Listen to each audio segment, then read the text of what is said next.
In southwest Florida, a Burmese python nearly 4 meters long and weighing close to 52 pounds, fitted with a tracking device, vanished without leaving a trace.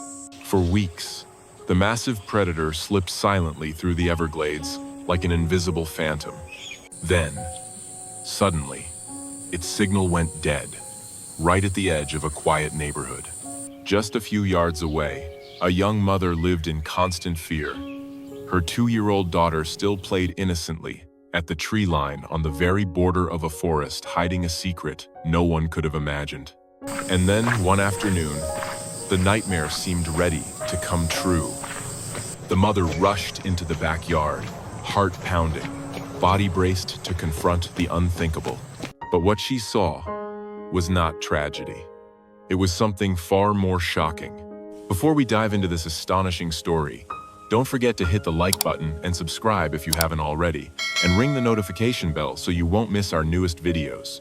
The sweltering air of May in southern Texas felt like a living, unseen force. It clung to human skin, heavy with the scent of damp earth mixed with the sharp sweetness of honeysuckle, draping the landscape in a thick, suffocating veil of moisture. For Dr. Ethan Rowe, a biologist with the Texas Wildlife Conservation Society, this was the very smell of the front lines. He stood at the edge of a reedy marsh on the outskirts of Houston. The water lay still, a dark mirror reflecting the rigid silhouettes of eucalyptus trunks and the dense canopy above. But his mind wasn't on the scenery. Every ounce of his focus was locked on the creature coiled tight inside a reinforced steel transport crate, an African rock python, nearly 13 feet of raw muscle and ruthless predatory instinct. And this wasn't just any specimen. It had a name: Vanguard. "All right, everyone ready?" Ethan Rowe's voice rang out deep, steady, carrying the weight of a command rather than a question. His team, a handful of seasoned technicians and fearless volunteers, raised their thumbs in unison. They had another name for Vanguard: the Scout Snake. The theory, on its face, was both elegant and grimly ironic. To fight back against the invasive African rock pythons that were devastating Texas's native wildlife, humans had to think like a python. During breeding season, a male's instincts would drive him straight to receptive females. Exploiting that very law of nature, Ethan and his team devised a bold strategy: capture a full-grown male, surgically implant a radio transmitter inside its body, and release it back into the wild. From that moment on, Vanguard became an unwilling traitor, a Judas snake. It would lead them straight to the breeding aggregations, where entire clusters of pythons lay waiting to be found. And there, Ethan's team could strike, removing multiple snakes at once, especially the egg-laden females that posed the gravest threat to the fragile ecosystem. The surgery went flawlessly. Vanguard, an imposing 24-kilogram specimen, massive and formidable, was now fitted with a state-of-the-art transmitter. When the team carefully guided the giant python out of its reinforced transport crate and onto the damp, waterlogged ground, it paused. Its forked tongue flickered in and out, sampling every current of air like a living sensor array, decoding the entire world of scent around it. Then suddenly, with a fluid, silent power both mesmerizing and chilling, it slid forward, melting into the dense wall of reeds, and was gone. "He's on the move," a technician whispered, eyes fixed on the blinking signal pulsing across the handheld radar screen. "Good," Ethan murmured, swiping a salty bead of sweat from his brow. "Let's hope he likes to socialize." For weeks afterward, Vanguard proved himself a model scout. The signal pulsed reliably, like a slow, steady heartbeat on their map. He moved just as predicted, carving a winding thread across the dense wetlands on the outskirts of Houston. The team tracked him relentlessly, waiting, bracing themselves for the moment he would lead them to the big prize, the breeding ground they had been hunting for all along. Then, on a Tuesday morning in late May, that steady heartbeat suddenly stopped. The signal from Vanguard's transmitter, solid and reliable for days, went dead. right at the edge of a preserve bordering a brand new housing development. Not fading, not intermittent, but gone completely. Could be a transmitter malfunction, one of Ethan's colleagues offered, grasping for a reasonable explanation. But with a python weighing nearly 52 pounds, Ethan knew better. Out there was almost nothing capable of causing such a catastrophic failure. A cold knot tightened in his gut. The implication was too clear and too chilling. A snake, that massive, doesn't just vanish. If it had been taken by an alligator, the transmitter would still be pinging its signal, moving with the larger predator. This absolute silence suggested only one thing. Something had destroyed the transmitter itself. The last ping from Vanguard had been logged at an alarming location just yards from the backyards of Pine Hollow Estates, a quiet neighborhood carved out of dense pine forest. Within hours, a discreet alert went out to the U.S. Fish and Wildlife Service. Residents received a public advisory that was blunt and unmistakable. Be aware of your surroundings. Keep pets indoors. Supervise small children. For Sarah Whitaker, the advisory read less like a precaution and more like a threat aimed squarely at her and her little family. 2 years earlier, Sarah and her husband, David, had moved into their new home in Pine Hollow Estates, at the edge of a sprawling nature preserve. It had been David's dream house, backing right up to the untamed beauty of the Texas wetlands. He loved the view from the back porch, the raucous nighttime chorus of frogs, and those fleeting moments when a deer would step softly out of the tree line. "This is the real America, Sarah," he'd say with a smile, wrapping his arm around her. "Wild and beautiful." But 6 months ago, a sudden heart attack had taken David from her, leaving Sarah to live out the dream he had cherished alone now, with their 2-year-old daughter, Emily. The wild beauty David had once adored now looked to Sarah like nothing but a threat. The rustle in the bushes no longer suggested a harmless rabbit. It conjured something watching, waiting. The deep shadows beneath the eucalyptus trees no longer promised refuge, but hid dark voids filled with secrets she wanted no part of. Emily, bright as morning light, with her father's clear blue eyes and a fearless curiosity, was the center of Sarah's world, and also the source of her deepest anxiety. Because for a 2-year-old, the entire world is just one giant playground. And the line between the neatly mowed lawn and the wild preserve beyond the line that meant everything to Sarah was something Emily couldn't possibly understand.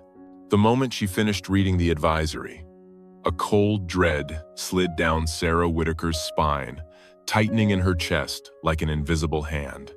She began obsessive patrols around her yard, her eyes constantly sweeping the dense green wall of palmettos and vines, the only barrier separating her home from the primal darkness beyond. And then Sarah started noticing signs she had never paid attention to before. A patch of grass pressed flat against the fence in a way that seemed unnatural. Flocks of birds suddenly bursting out of the brush in a panicked flurry, as if fleeing from some unseen danger. Overcome with worry, Sarah picked up the phone and dialed the number on the advisory. The voice on the other end, an agent with the U.S. Fish and Wildlife Service, came through professional, detached, and rehearsed, like the words had been scripted long before she called. "Yes, ma'am. We're aware of the situation. A large python that was previously tagged has gone off the grid in your area. Our best advice: maintain a safe distance. Please keep a very close eye on your daughter whenever she's outside. And if you see anything, do not approach. Call us immediately. Keep a close eye on your child." The words echoed in Sarah's mind with a chilling finality. She wanted to scream. Emily was only 2 years old. It would take just a blink for her to disappear. Fear clung to Sarah, becoming an unwelcome companion. It sat with her at breakfast. It followed her as she pushed Emily on the swing in the yard, and it lay heavy beside her in the empty bed each night as darkness fell. The wild beauty David had once adored now appeared to Sarah Whitaker as nothing more than an invisible predator lurking patiently just beyond the dense fence line of her backyard. A few days later, the oppressive Texas heat and humidity conspired to create an afternoon so stifling it felt impossible to breathe. The air hung thick and heavy, as if holding back a storm that threatened to break but never did, suspended in the gray sky above. Emily was down for her nap. In a rare moment of craving normalcy, Sarah decided to tackle the mountain of laundry that had been piling up for days. She loaded the washer in the garage, listening to the steady slosh of water against the drum, a small, familiar rhythm that offered a fragile comfort in a house otherwise suffocatingly silent. Sarah was folding a tiny pair of Emily's overalls when she suddenly realized the baby monitor on the kitchen counter was silent. Too silent. The soft, rhythmic breathing she was used to hearing was gone. A prickle of unease surged through her, then detonated into a pure shot of adrenaline. Sarah bolted up the stairs, her heart pounding like a war drum. She flung open Emily's door, only to find the crib empty. The back door, the one she was certain she had locked, stood slightly ajar. "Emily!" she called, her voice tight, strangled by rising panic. No answer. "Emily!" Sarah screamed, her heart hammering against her ribs like a trapped bird, desperate to break free. She burst through the back door, onto the porch, her eyes sweeping the yard in frantic desperation. The swing set empty, the sandbox untouched. Sarah's gaze snapped to the fence line, the edge of the woods, dark and tangled. Oh God, no. And then she saw her. Emily stood less than 20 feet from the fence, frozen like a statue. Her tiny pink romper blazed against the grass, her back turned to Sarah. She wasn't crying. She wasn't moving. She was just staring. One small arm was lifted, her finger pointing at something in the grass directly ahead of her. A wave of relief so powerful, it nearly buckled Sarah's knees, washed over her. She took a step forward, a scolding word forming on her lips, but it died in her throat. Her eyes followed the line of Emily's pointing finger. And there, less than 10 feet from her daughter, was the unmistakable embodiment of Sarah's deepest fear. A snake coiled in the grass. But it wasn't just a snake. It was a monster. Its body was as thick as Sarah Whitaker's thigh. The mottled brown and gold scales blended seamlessly with the grass, a camouflage so perfect it rendered the creature nearly invisible to the naked eye. A massive river of muscle, long, sinuous, endless, and utterly still. Sarah's breath caught. Her mind, paralyzed by terror, could cling to only one thought. It hasn't moved. She lunged forward, snatched Emily up with trembling arms, lifting her with every ounce of strength she had left, her legs buckling beneath her. Safe in her mother's embrace, Emily twisted to look back, her clear blue eyes fixed on the monstrous coil. And then her tiny voice broke the silence, bright, innocent, and sharper than any blade to Sarah's heart. Shh. Snake Sweepy. Sarah staggered backward, heart pounding wildly in her chest, eyes locked on the python. It remained motionless, a stillness so absolute, so perfect. It felt unnatural. When she finally made it inside and bolted the back door shut, Sarah collapsed onto the hardwood floor, clutching Emily so tightly the child began to squirm in protest. But Sarah couldn't stop shaking. She had come within seconds, within just a few feet, of the worst nightmare of her life. The image of Emily standing innocently beside that monster seared itself into Sarah's mind like a burn that would never fade. When the trembling eased enough for her to reach the phone, Sarah called the U.S. Fish and Wildlife Service. But this time, the voice that tore from her throat was no longer the forced calm of a frightened woman. It was the raw, ragged cry of a mother who had just seen hell brush against her child. Less than an hour later, 2 specialized trucks roared to a stop in front of Sarah Whitaker's home. From the first vehicle, Dr. Ethan Rowe stepped out, He had been coordinating the entire search operation from a mobile command unit miles away, and Sarah's address now sat squarely at the center of the highest risk zone. Ethan listened carefully to Sarah's broken, trembling account. A shadow of grim understanding crossed his face. "Show me," he said softly, steady, reassuring, but absolute. Still clutching Emily in her arms, Sarah lifted a shaking hand and pointed toward the glass door at the back of the house. Ethan and one of his team members stepped into the backyard, moving with the kind of caution reserved for minefields. Each carried a long pole fitted with a heavy hook specialized gear designed to control massive reptiles. They approached from opposite angles, convinced the snake was motionless, perhaps sluggish after swallowing something whole. Ethan crouched lower, close enough now to study the mottled pattern of its scales, the monstrous girth stretched out across the grass. "That's it," he whispered, his voice weighted with dread. "Vanguard." He lowered the hook and gave the coiled tail a careful nudge. No reaction. Pressing harder this time. Still nothing. The colossal body lay unyielding, as lifeless as a fallen tree. In that instant, Ethan Rowe froze. Something was wrong. The snake's coiled posture was unnatural. A section of its body had been crudely covered with dirt and dry leaves, as if someone or something had deliberately tried to conceal it. And then, the head. "Wait," Ethan muttered, circling to the front. He dropped to his knees. His eyes widened, stunned by the impossible sight before him. The snake's head was gone. Not mangled, not torn, but severed clean, sharp, surgically precise. "What the hell?" his partner whispered, voice catching in his throat, eyes locked on the massive carcass. Number.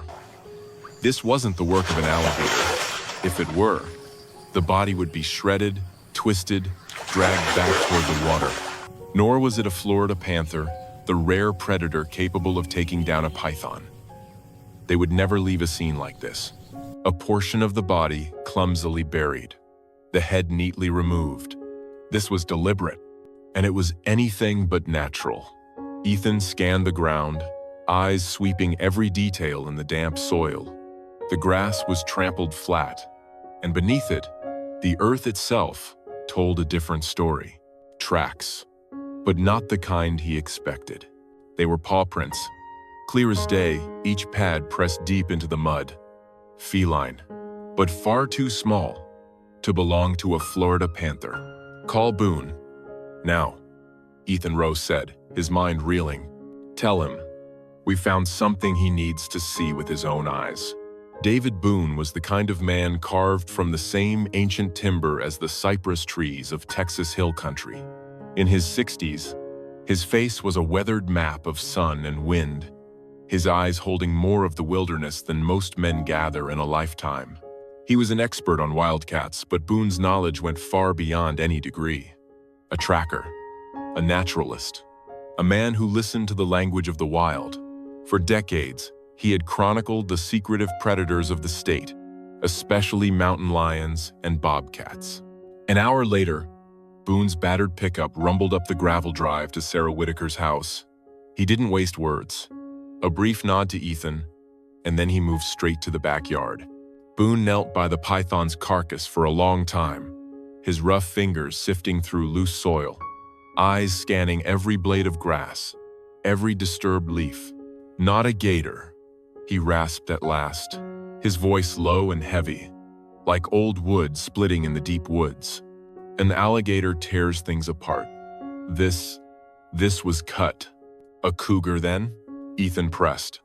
Boone lifted his head, eyes narrowing, and slowly shook it. "If it were a mountain lion, the death would have been far messier, far more brutal," David Boone said, his voice steady, as if reciting some old truth. "They break spines, crush skulls. But this was different, precise, intentional." He pointed to the tracks in the dirt Ethan Rowe had already noticed. "And those aren't lion tracks. Too small. The strides too short. Looks like a bobcat, Ethan murmured, as though he couldn't believe the words leaving his own mouth. David looked up. In his eyes flickered a strange light, part curiosity, part quiet thrill. Exactly. David, how could a bobcat possibly… Ethan gestured at the nearly 13-foot-long carcass sprawled in the grass, weighing close to 50 pounds. The average bobcat barely hits 22. It's impossible. David gave a slow nod, his voice low, firm, carrying the weight of certainty, like an axe striking solid wood. Nature doesn't care about our arithmetic, Ethan. When a creature fights for its territory, or for its life, it can do the unimaginable. He rose to his feet, brushing the red Texas dirt from his weathered jeans, his gaze never leaving the massive remains. There's one way to know for sure, Boone said. I'll set up a camera. Whatever killed this python, it'll come back. It covered the body to keep scavengers away. That means it plans to return and finish the meal. As the sun sank below the horizon, streaking the Texas sky with bands of blazing orange and deep violet, David climbed up a pine at the edge of the tree line, fastening a camouflaged trail camera. Its lens stared unblinking at the serpent's corpse, a silent trap, waiting. They left the body where it lay, cold and hulking in the grass, like a grim challenge thrown down between man and wilderness. The predator had now become the prey caught in the cold, unblinking frame of the camera's lens. From the back window, Sarah Whitaker watched in silence as they worked. The raw terror that had gripped her hours earlier had ebbed, leaving behind something stranger, a surreal, unsettling sense that some primal truth was beginning to reveal itself, right here, in her own backyard. That night, after reading Emily a bedtime story about small but fearless woodland creatures of bitter irony, Sarah could not ignore. She tucked her daughter into bed. She did not dream of the python. She dreamed of eyes fierce, golden eyes burning from the darkness, watching. By morning, David Boone and Ethan Rowe returned. The air was cool and startlingly fresh, as though the storm-heavy sky of yesterday had been scrubbed clean overnight. Anything? Ethan asked, his gaze fixed on the trail camera as Boone carefully removed the memory card. Let's see what last night had to say, Boone replied evenly, sliding the card into a battered field laptop perched on the tailgate of his truck. The group leaned in close, their breath tight in their chests. The first hours showed nothing but still frames. The massive python's carcass, stark and immovable, under the ghostly wash of infrared. A raccoon crept into frame, sniffing tentatively, then bolted back into the dark as if it had sensed something it wanted no part of. Later, a lone opossum appeared, inching nervously toward the remains, but fled almost as quickly. Then, at 2:17 a.m., the screen flickered. The frame trembled. A figure emerged from the edge of the darkness, moving with absolute silence, its gait fluid, assured. Low to the ground, muscles coiled into taut, sinewy bands. A bobcat, not the largest Boone had ever seen, but clearly a powerful adult. Its ears stood sharp and erect, black tufts twitching in the night breeze. Its short tail gave the faintest flick with each step. The bobcat inched toward the massive carcass, every step deliberate, its golden eyes fixed and tense. Our culprit. It's right there, Ethan Rowe whispered, scarcely believing his own eyes. The bobcat lowered its head, tested the scent of death, then clamped its jaws onto a thick fold of the python's hide and yanked hard. The nearly 52-pound body budged only a few inches, sluggish and inert like a slab of stone. Bracing with all 4 feet, claws buried in the damp soil, the cat's muscles stood out in a feat of raw effort. It pulled again, pouring every ounce of its small frame into a display of strength far beyond its size. For nearly an hour, the infrared lens captured the unthinkable, a bobcat patiently worrying flesh from its monumental kill, steady, relentless, unflinching. Unbelievable, Ethan murmured, shaking his head. A cat that weighs only about 25 pounds. Taking down a python twice, even 3 times its mass. Physically, a few seconds of constriction should have crushed it. But the python never got the chance, David Boone said, his eyes bright with a mix of respect and primal curiosity. Look closely. He pointed to the severed neck, where the infrared light revealed deep tooth marks. See that? The cat came in from behind, sank its teeth straight into the weakest spot. It wasn't a fight, it was an execution. Right then, the footage showed the bobcat digging its claws deep into the ground, bracing its body, then driving all its force into the python's head with a savage bite. A clean, ruthless moment. A perfect ambush, and a courage almost beyond belief. The footage kept rolling, leaving the group frozen in silence, eyes locked on the screen, gripped by a feeling that was both chilling and awe-inspiring. When it finished feeding, the bobcat didn't leave right away. It spent another 10 minutes patiently scraping soil and dead leaves, carefully covering the python's carcass like a silent gravedigger concealing its crime. Each movement was deliberate, instinctive, precise. Then, it melted back into the Texas preserve night, vanishing like a ghost, leaving behind nothing but a heavy, suffocating silence. Ethan Rowe stood stunned before the screen. This wasn't just scientific data. This was unprecedented. For the first time in recorded history, a bobcat had been documented taking down and concealing the body of a massive African rock python. It was a turning point.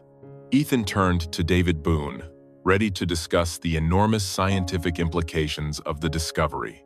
But Boone simply raised his calloused hand to silence him, his eyes never leaving the screen. Wait, there's more. Hours later, just before dawn, the camera flickered back to life. The bobcat had returned, but this time, it wasn't alone. It halted at the edge of the clearing, its body taut with tension, then turned its head back over its shoulder. A faint call broke the silence. Strange, delicate, almost like the soft chirp of a bird. From the dense darkness of the thicket, 2 spotted kittens stumbled out, their steps clumsy and unsteady. Wide blue eyes shining under the infrared glow. They clung close to their mother, blinking wide-eyed at the vast, unfamiliar world.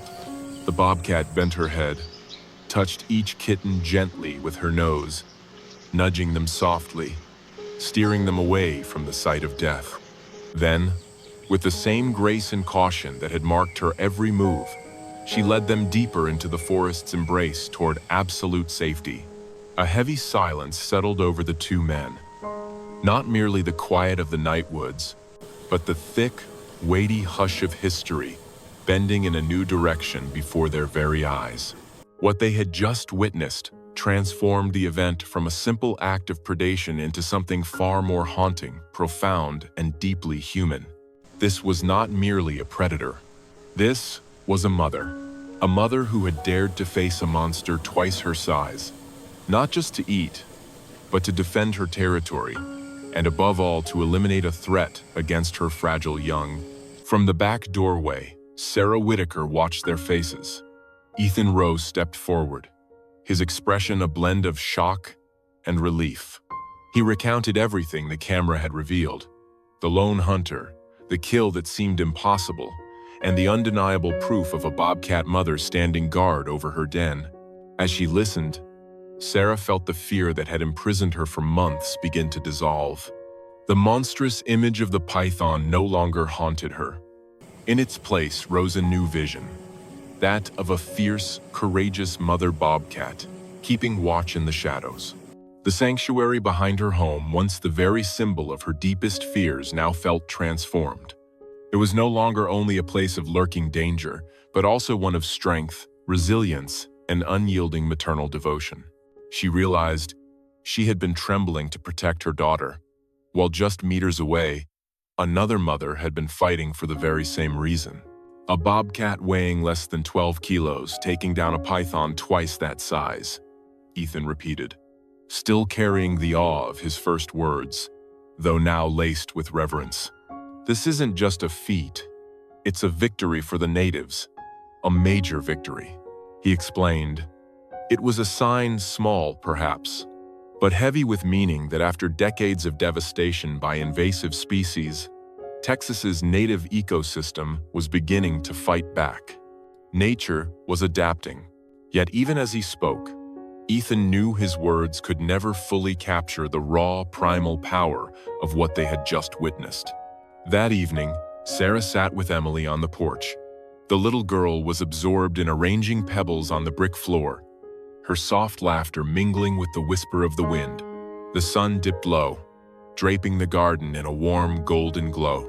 The heavy, suffocating heat had vanished, replaced by a gentle, soothing breeze carrying the scents of sap and damp earth. And for the first time since David's passing, Sarah felt herself touch a feeling she thought had been lost forever: peace. She sensed David's presence no longer as the ache of loss, but within the enduring beauty of the wilderness he had loved so deeply. Perhaps, from the very beginning, he had already seen that strength. Her eyes lingered at the forest's edge, where the bobcat's silhouette had vanished. She thought of that small yet fierce creature, and of its two fragile young, now safe within their den. In the vast and intricate tapestry of the wild, an invisible thread now bound her to that world. A shared instinct, a shared purpose that transcended species, to protect one's young, to safeguard one's home.